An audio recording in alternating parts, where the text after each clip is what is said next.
Que ce soit notre Doctor Strange préféré avec sa montre fétiche ou Tony Stark et sa montre GPS temporelle, nos héros ont toujours su se faire plaisir, et surtout faire plaisir à ceux qu'ils aiment. Et ça tombe bien, pour cette Saint-Valentin, je vous facilite le travail avec Holzkern qui nous accompagne sur cette vidéo. Holzkern, une marque de montres et de bijoux pour hommes et femmes spécialisée dans les produits fabriqués à partir de matériaux naturels. Avec des modèles avec du bois, de la pierre, des perles d'eau douce, du nacre et plein d'autres, et donc que chaque pièce est unique, le résultat est trop cool. En plus, ils sont fabriqués en petites quantités, avec une vraie démarche responsable et éthique, afin de garantir la qualité. Moi, j'ai pris celle-là en érable et marbre, que je trouve incroyable, je la porte tous les jours, mes pouvoirs cosmiques sont décuplés. Il y a bien sûr un large, très large choix selon vos goûts, autant qu'il y a de super-héros dans la scène finale de Endgame. Et j'ai pris ça pour ma Mary Jane, voilà, ça régale.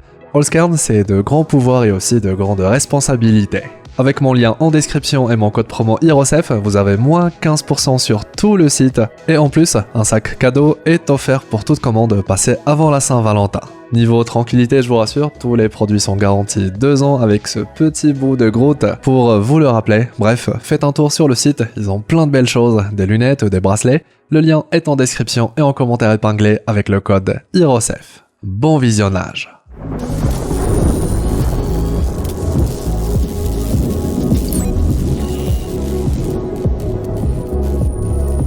Bon, c'est officiel, notre Thor préféré va bel et bien devenir le nouveau père de toutes choses. Encore mieux, le trailer d'Avengers Doomsday qui lui est dédié, couplé avec ce qu'on a appris dans son récent film solo, vont nous amener à découvrir une version ultime du personnage. Les véritables nouveaux pouvoirs de Thor, ce que signifie son rôle de père de toutes choses, mais aussi le secret des pères de toutes choses qu'Odin va livrer à son fils, on va tout explorer. Réjouissez-vous, fans du dieu du tonnerre, notre Thor préféré va enfin nous montrer ce dont il est vraiment capable. Sortez vos costumes de super-héros, installez-vous confortablement et explosez le pouce bleu avec le gant de l'infini. Je suis HEROESF et aujourd'hui, on parle de Thor, le nouveau père de toutes choses.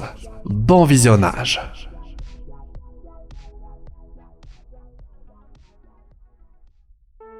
Thor 3 Ragnarok est sans aucun doute le film qui offre le plus de profondeur à l'univers de Thor, le lore autour de lui. Odin, Asgard et son passé, les 9 royaumes et j'en passe, c'est véritablement dans ce film qu'on découvre à la fois l'immense influence qu'a eu ce royaume sur l'univers, mais aussi c'est là qu'on découvre toute la face cachée d'Asgard. Comme le disait Hela, Odin était en effet fier des pouvoirs qu'il avait obtenus, mais honteux de la manière avec laquelle il les a eus. Ça aussi, c'était un sacré chapitre, une sacrée révélation. Mais c'est aussi dans ce même film qu'il était à la base prévu de teaser ce que le nouveau trailer de Avengers Doomsday sur Thor a fini par annoncer. Une prière qui ouvre à Thor la porte sur les véritables pouvoirs des dieux rois asgardiens. En effet, la scène dans Thor 3 a été coupée, mais elle existe, et à travers elle, on pouvait voir Odin offrir ses pouvoirs à Thor, lui léguant les pouvoirs des pères de toutes choses, la fameuse Odin Force.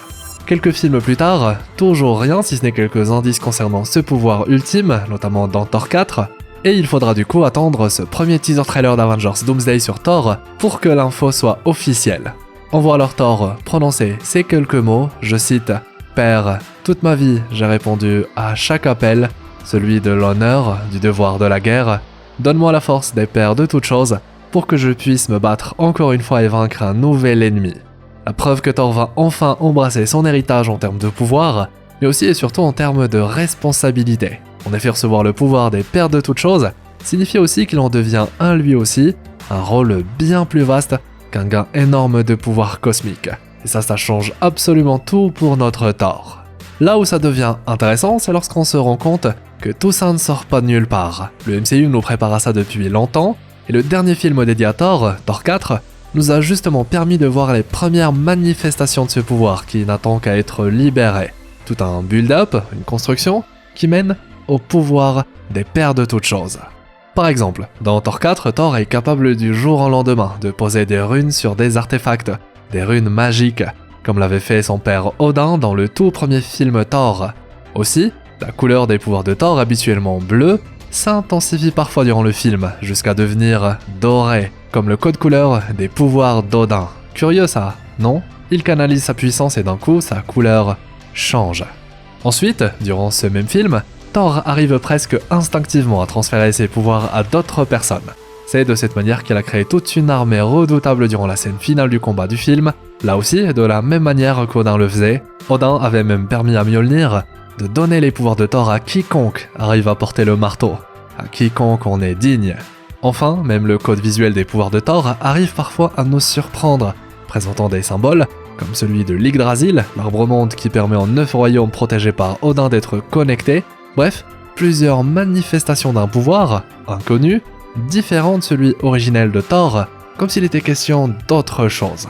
Comme si Thor avait accès à quelque chose d'encore plus grand sans le savoir, et qu'il avait seulement besoin de devenir le nouveau père de toutes choses pour pouvoir tout déchaîner. Une prière qui est sur le point d'être enfin exaucée.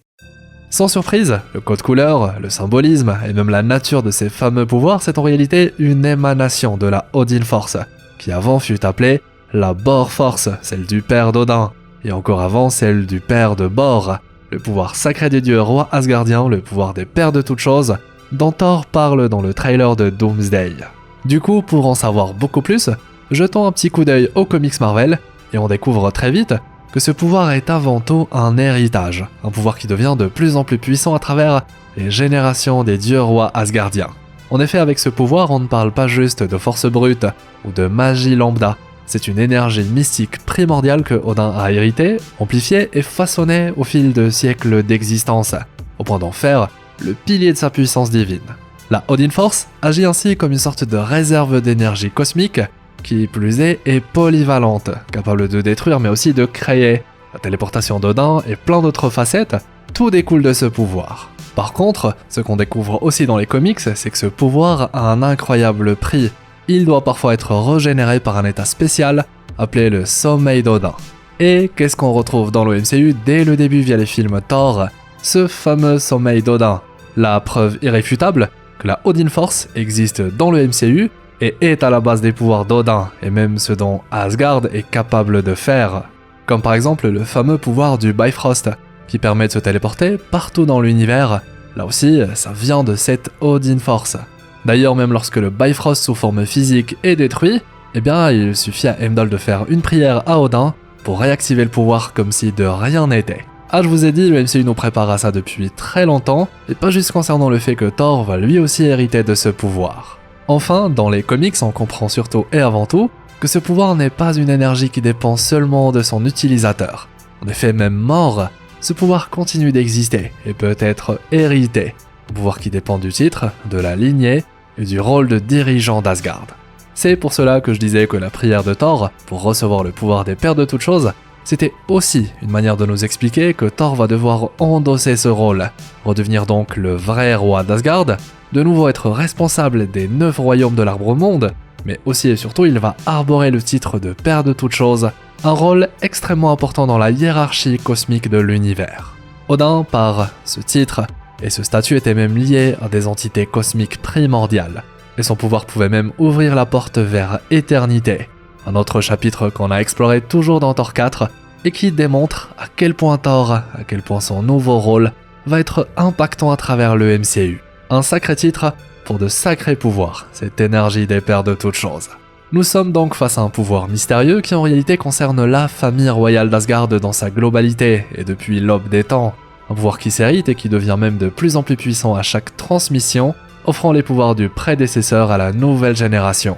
Et lorsque Thor obtient ce pouvoir, le dompte et en devient le nouveau propriétaire, alors on se retrouve face à la Thor Force, de loin la plus destructrice de toutes. Voilà ce que voulait déjà teaser Thor 3 Ragnarok durant sa scène, aujourd'hui coupé, et ce que voulait il y a à peine quelques semaines nous révéler le nouveau trailer d'Avengers Doomsday dédié à Thor. Et si tous ces aspects nous ont bel et bien été introduits petit à petit depuis le début du MCU jusqu'à faire de Thor le nouveau père de toutes choses, tout le symbolisme et le parallélisme entre Thor et Odin viennent nous aider à ajouter une couche de confirmation. Je veux dire, comme par hasard, Odin et Thor ont tous les deux perdu un œil. Comme par hasard, tous les deux ont une fille dotée d'un pouvoir hors norme qu'il faut absolument contrôler. Comme par hasard, les deux ont eu affaire aux pierres d'infinité. Comme par hasard, tous les deux ont commencé leur parcours comme des guerriers impulsifs avant de devenir des figures beaucoup plus sages. Mieux, tous les deux ont vu leur royaume menacé sous leurs yeux pour ensuite comprendre qu'Asgard n'était pas un lieu, mais un peuple. On ne peut clairement pas faire plus parlant On dirait même que Odin prépare son fils depuis le début et qu'il le mène parfois exprès sur un chemin qui va l'aider à prendre les bonnes décisions. Thor est destiné depuis toujours à devenir le nouveau père de toutes choses du MCU, et Kevin Feige, la tête pensante du MCU, nous a même récemment confirmé une idée encore plus importante. Thor sera aussi et surtout le père de toutes choses du nouveau MCU. En effet, après Avengers Doomsday et Avengers Secret Wars, Marvel prévoit selon Kevin Feige d'opérer un soft reset. Pas un reboot total mais une remise à plat partielle, moyen de repartir sur de bonnes bases, tout en conservant l'essentiel, les personnages, narratifs et événements majeurs, et se débarrasser de certaines pistes moins efficaces.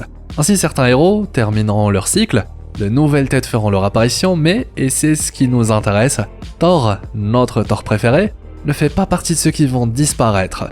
Chris Hemsworth reste confirmé, Marvel souhaite garder Thor actif dans cette transition, afin que le personnage continue d'évoluer et de jouer un rôle central dans la nouvelle ère du MCU. Pour Kevin Feige, le Thor de Chris Hemsworth sera important même dans la suite, après Secret Wars. Et lorsqu'on connecte cette information avec le nouveau statut que Thor va obtenir dans Avengers Doomsday, alors c'est que notre Thor, nouveau père de toutes choses, sera là même dans le nouveau MCU post-soft reset. Du coup, notre Thor ne devrait pas mourir dans les prochains films Avengers, ou du moins en théorie. Ainsi, le soft reset annoncé par Marvel fonctionne comme un nouveau cycle narratif. Et si on regarde bien, Thor 3 Ragnarok, déjà à l'époque, représentait le début d'une fin de cycle et l'arrivée prochaine d'un nouveau. Et c'est fou de se dire que ce soft reset est autant connecté à l'histoire de Thor. En effet, le Ragnarok, cet événement cataclysmique débuté durant Thor 3 Ragnarok, n'est pas encore terminé. Et surtout, il fonctionne sous forme de cycle, comme un mouvement cosmique qui se répète, se détruit et se reconstruit. C'est de cette manière que ça fonctionne dans la mythologie nordique. Et justement, cela rappelle étrangement le multivers libéré par Loki à la fin de Loki saison 2, matérialisé sous la forme d'Yggdrasil, l'arbre-monde de la mythologie nordique. Une autre preuve que le Ragnarok, avec tous ses codes et symboles, n'est pas juste un mythe dans le MCU. Il est inscrit dans les fondations même de l'existence du multivers. Et Marvel va tout utiliser pour permettre à Thor de devenir le nouveau père de toutes choses, y compris après le soft reset, où il serait à l'image d'Odin, un personnage riche et aussi vieux que le monde, et qui œuvre à l'équilibre de l'univers sans qu'on se doute de ses véritables pouvoirs. Thor, lui aussi comme son père ayant eu une sacrée histoire, mais là aussi caché, enfoui sous les fondations d'un nouveau MCU. Perso, je trouve l'idée juste incroyable. Faire de Thor le Odin d'un nouvel univers, c'est juste fou. Et comme vous l'avez vu, le tout s'emboîte parfaitement. Une théorie personnelle par votre Hero Save préféré que je vous prépare depuis un bon moment maintenant. Là où le tout devient encore plus intéressant, c'est lorsqu'on se demande pourquoi Thor a eu le droit à son propre trailer Avengers Doomsday. N'est-ce pas là la preuve de son statut de personnage important du film ? Eh bien la réponse, ou un début de réponse, se trouve déjà dans ce que Thor a accompli dans les précédents films Avengers. Car c'est vrai que Thor brille surtout et avant tout dans les films Avengers, là où à l'inverse, c'est tout ce qui gravite autour de lui qui est enrichi et mis en avant dans les films solo. Tout l'univers derrière le personnage Thor, la mythologie asgardienne, les connexions avec les mystères de l'univers, le passé d'Odin, et ainsi de suite. En effet, le personnage de Thor a eu les meilleurs développements à travers les films Avengers avec les frères Russo, comme ce fut le cas à travers son arc incroyable exploré via Avengers Infinity War et Endgame. Clairement les deux films qui ont inscrit Thor comme le personnage iconique qu'on connaît aujourd'hui, et qui nous a rendu aussi fans du personnage. Et là, comme par hasard, notre Thor est intimement lié à l'intrigue du film, une intrigue qui, bien qu'elle possède tout un fond, un contexte lié aux incursions, aux histoires qui obligent des héros à se battre contre d'autres héros, etc., et surtout une histoire intimiste, avec au centre le frère de Thor. À très vite, l'histoire devient personnelle, et Thor, d'après le court teaser trailer d'Avengers Doomsday qui lui est dédié, est déjà présenté comme un Thor qui doit protéger sa fille. La menace à laquelle il fait face pouvant menacer la vie paisible qu'il souhaite offrir à Love. Alors si en plus Thor découvre que son frère est encore en vie et que le grand vilain est en quête de le détruire, très vite notre Thor pourrait, comme dans Avengers Infinity War, se retrouver à être l'un des personnages principaux du récit. Finalement, cher explorateur d'univers, le trio originel avec Thor, Tony et Steve, on va de nouveau la voir à travers Avengers Doomsday. Ce qui nous amène du coup à notre dernière partie de la vidéo qu'on va dédier au fameux projet Thor 5. qui verra bel et bien le jour. Mieux, on a même pas mal d'infos sur ce film, qui devrait du coup voir le jour dès la première phase de la nouvelle saga, lorsque Avengers Doomsday et Avengers Secret Wars seront déjà derrière nous. L'une des interviews les plus intéressantes autour de Thor 5, c'était déjà il y a plusieurs mois, c'était après la sortie de Thor 4 Love and Thunder, où Marvel expliquait qu'il restait encore beaucoup de choses à raconter sur Thor, précisant, et c'est très intéressant, que cette fois il ne serait pas question d'un film fun ou léger, mais plutôt un film Thor 4 plus sérieux que jamais. Marvel avait d'ailleurs insisté sur le fait qu'il faudrait un vilain type, et là, du genre très difficile à battre, pour ne pas dire impossible. Chris Hemsworth, l'acteur qui incarne Thor de son côté, s'est lui aussi exprimé sur la suite, et selon lui, Thor doit garder ce côté sérieux qui a séduit les fans dans Avengers, Infinity War et Endgame. Il a ensuite précisé qu'il serait très déçu si le personnage retombait dans l'humour un peu trop léger d'un Thor 4. En résumé, Chris Hemsworth souhaite revenir pour raconter une vraie histoire, pousser Thor dans ses retranchements et le voir évoluer dans un récit solide et dramatique. Ce qui finalement va déjà se faire dans Avengers Doomsday et Secret Wars, et ça devrait préparer du coup le terrain pour un Thor 5 plus sérieux que jamais. Aussi, Taika Waititi, qui a réalisé Thor 3 et Thor 4, ne reviendrait pas pour cette suite, ce qui devrait déjà faire plaisir à beaucoup de fans. Là aussi, dans une optique où Marvel cherche à relancer la sous-saga Thor avec un nouveau ton, une vision différente, plus sérieuse et plus épique pour un nouveau chapitre. De quoi une nouvelle fois renforcer l'idée selon laquelle Thor devrait bel et bien survivre à Avengers Doomsday et Avengers Secret Wars. Clairement là on peut pas faire plus parlant. Forcément l'un des aspects fascinants d'un Thor 5, c'est la possibilité d'une guerre entre dieux et super-héros, ou du moins c'est le teasing principal qu'a opéré les scènes post-crédits de Thor 4. En effet, la scène post-crédit de Thor 4 montre Zeus soigner ses blessures après l'attaque de Thor et exprimer toute sa haine envers les super-héros qui ont remplacé l'importance des dieux aux yeux des mortels. Zeus charge même son fils Hercule de terrasser Thor, le dieu devenu super-héros, le symbole de ce qu'il méprise aujourd'hui. Tout un scénario qui ouvre donc également la porte à un film Hercule pour la prochaine saga. Un Hercule qui pourrait succéder à Thor en tant que héros divin dans le MCU, là où Thor aurait une place plutôt à l'image de celle qu'avait Odin. Disons-le, de cette manière le tout semble s'emboîter parfaitement.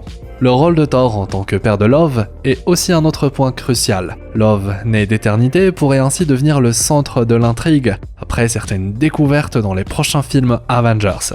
Après tout, c'est un enfant qui possède des pouvoirs cosmiques, et donc un élément simple et efficace pour créer de nouvelles intrigues avec de nouvelles menaces.